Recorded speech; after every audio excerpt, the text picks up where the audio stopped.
Welcome to another mentoring moment with Dr. Mo. I'm Dr. Mo, and in this mentoring moment, we will elevate and enhance your tapping practice by taking a deep dive into the 9 Gamut. This time, we're going to be talking about how specific should I get when using the 9 Gamut. This video is meant to bolster and add to the last video that I did on the 9 Gamut, which was called What Not to Do when using the 9 Gamut. So, the 9 Gamut is typically used when you feel stuck, you've been working on something that is stubborn, it's not going past a certain sud level, you feel like the session has plateaued or the issue has plateaued or the tapping round is stagnant.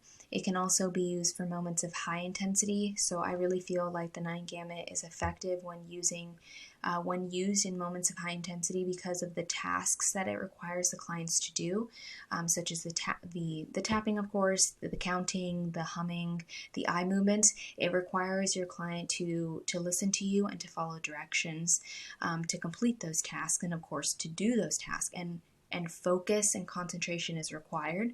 So the client is likely not going to be able to hold two things in mind, the triggering event, experience, or memory that came to mind that caused them that high intensity, as well as being able to follow your directions and listen to what you say and go through those tasks. So the novelty of the 9 Gamut is potentially what could help in moments of high intensity.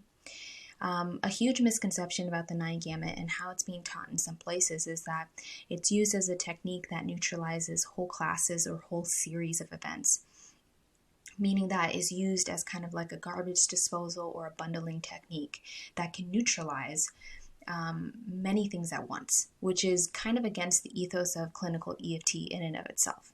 So how this misconception is taught is that you can use a 9 Gamut to tap on all the times I got sent to the principal's office, or all the times my father spanked me. And that's just not how I personally see the 9 Gamut as being most effective for. So what I try and teach my students and my mentees is that the 9 Gamut is simply an extension of the basic recipe, and it should reflect any specificity that you were originally tapping on. When you're using the 9 Gamut, you're not doing anything different. You're not using any different language or incorporating any different issues. You're just tapping for longer. Okay, so, but this doesn't mean that you can only use the 9 Gamut when you're being super specific, like when you're working on specific sensory aspects. You can use the 9 Gamut alongside any technique, whether it's a gentle technique or a non-gentle technique, as in you're tapping on the specific aspects. You can simply use the 9 Gamut to extend and to reflect any specificity that you have originally been working with for, the previous points that you were tapping on the head and on the body. So this being said, you can use the 9 Gamut when you're working on tearless trauma, right? In tearless trauma, you're not being super specific, but you are hopefully working on one thing, but you're not being super bullseye about it. Or you can use the 9 Gamut when you're working on a sensory aspect, as I've mentioned before.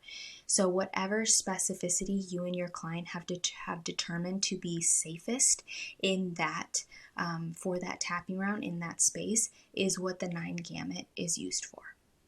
Okay. So I do hope that this has been a little helpful for you. I had a lot of fun making these videos on the 9 Gamut, so please comment your thoughts below. And mention if you'd like any other video ideas so I can make some helpful content for you. So thank you so much for watching, and we'll talk in depth soon. Bye.